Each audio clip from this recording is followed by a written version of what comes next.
नमस्कार दोस्तों, मैं डॉक्टर श्रद्धा शाहने आज आपको एक पौराणिक कहानी सुना रही हूँ जिसका शीर्षक है पाप नाशक गंगा नदी। यदि आपको यह कहानी सुनने में अच्छी लगे तो जरूर किसी साहित्यिक कृति या लाइब्रेरी में जाकर पढ़ने का प्रयास कीजिएगा।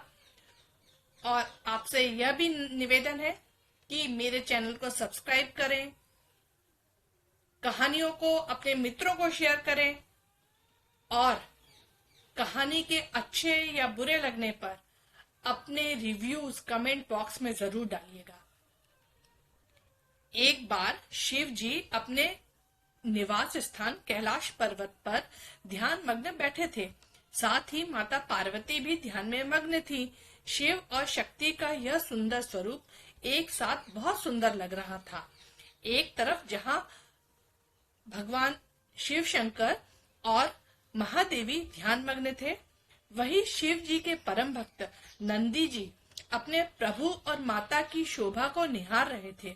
दोनों का यह सुंदर स्वरूप देख खुद ही नंदी जी के नेत्रों से आंसू बहने लगे। अपने भक्त की आंखों से बहते आंसुओं का भान जैसे ही महादेव को हुआ, उन्होंने अपने नेत्र खोल दिए। महादेव ने जैसे ही नेत्र खोले, उन्होंने देखा कि उनके सामने हाथ जोड़े गंगा खड़ी थी। गंगा को देख महादेव हैरान होते हुए बोले, देवी गंगे आप?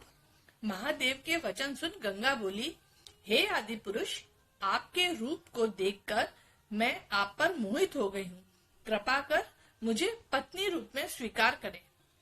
जैसे ही ये स्वर माता पार्वती के कानों में पड़े, वो हैरान हो गई। गंगा की ये बात सुनकर उनके नेत्र लाल हो गए और क्रोधवश वे बोल पड़ी, देवी गंगा, सीमा न लांघिए, मत भूलिए महादेव हमारे पति हैं। यह सुनकर ठिठोली करते हुए गंगा बोली, अरे बहन, क्या फर्क पड़ता है?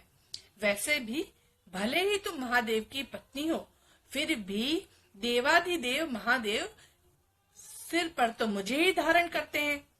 जहाँ कहीं महादेव के साथ तुम नहीं जा सकती, मैं तो वहां भी पहुंच ही जाती हूँ।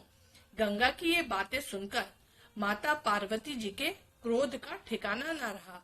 उनका मुख क्रोध से लाल हो गया।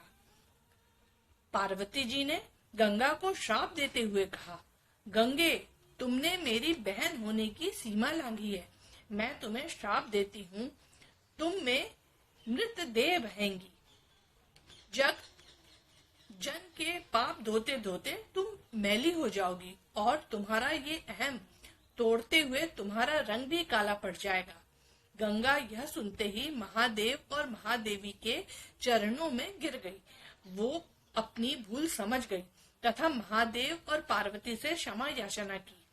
तब महादेव ने कहा, हे गंगे, यह श्राप तो अब फलित होकर रहेगा, पर तुम्हारे पश्चाताप से प्रसन्न होकर हम तुम्हें श्राप से मुक्ति देते हैं। हे गंगा, तुम जनमानस के पापों से दूषित होगी, पर संत जन के स्नान से तुम्हारी शुद्धि तुम्हें वापस प्राप्त होगी। इस क्रम के बाद से ही गंगा में स्नान से पाप धुलने लगे। यदि आपको यह कहानी सुनने में अच्छी लगी हो तो जरूर इसे अपने मित्रों को शेयर कीजिएगा और कहानी पर अपने रिव्यूज कमेंट बॉक्स में डालना ना भूलिएगा। धन्यवाद।